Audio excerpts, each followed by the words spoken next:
চ্যানেলে সবাইকে স্বাগতম। আশা করি সবাই ভালো আছেন।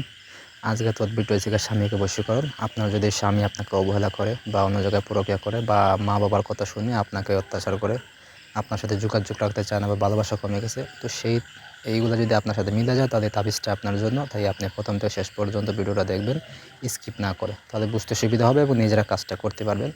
তাছাড়া আমার সাহায্য যদি ওইরকম কোনো কাজ করাইতে চান বা যে কোনো পরামর্শ নিতে চান তাহলে যোগাযোগ করবেন সাইটে দেওয়া নাম্বারটা হচ্ছে 017099143887। এই নাম্বারে ইমো, হোয়াটসঅ্যাপ বা সরাসরি যোগাযোগ করতে পারবেন যে কোনো সময়, যে কোনো কাজে বা যে কোনো পরামর্শে। ছোট্ট একটা আমল করে কীভাবে আপনার স্বামীকে আপনি বশীভূত করবেন সেই বিষয়ে বলি। আমলটা হচ্ছে ওয়া আল আইয়ু কাইতু আলাইকা মাহাব্বাম মিন্নি। এই ছোট্ট একটা আমল, ঠিক আছে।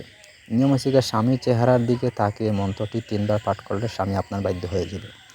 তো এর আগে আপনি মন্ত্রটি 141 বার জপ করে আপনি সিদ্ধ করে নেবেন। সোমবার, শুক্রবার যে কোনো সময়, রাতের যে কোনো সময় পশ্চিম দিকে মুখ করে বসে আপনি সিদ্ধ করে নেবেন। সিদ্ধ হয়ে গেলে আপনি স্বামীর সামনে যাবেন, তার চেহারা দিকে তাকাবেন, তাকানোর পর আপনি মন্ত্রটি পড়ে তার শরীরে ছোট্ট করে ফু দিবেন। 3 বার পাঠ করে 3টা ফু দিবেন। এইভাবে আপনি 3 দিনে এই কাজটা করবেন, ঠিক আছে। পাক পবিত্র এই কাজটা করবেন, তাহলে দেখবেন আপনার স্বামী আপনার প্রতি বশীভূত এবং বাধ্য হয়ে গেছে। আপনার কথা ছাড়া সে কারো কথা শুনবেই না। আপনি যেটা বলবেন সে সেটাই শুনতে এবং মানতে বাধ্য থাকবে, ঠিক আছে। তো কাজটি করার আগে অবশ্যই আমাদের কাছে ফোন দিয়ে অনুমতি নেবেন বা যে কোনোভাবে অনুমতি নেবেন, নিয়ে তারপর কাজ করবেন বা যে কোনো পরামর্শের জন্য যোগাযোগ করতে পারেন। আর ভিডিও যদি ভালো লাগে তাকে একটা লাইক দিবেন, কমেন্ট করবেন, শেয়ার করবেন ভিডিওটা, চ্যানেলটা সাবস্ক্রাইব করবেন।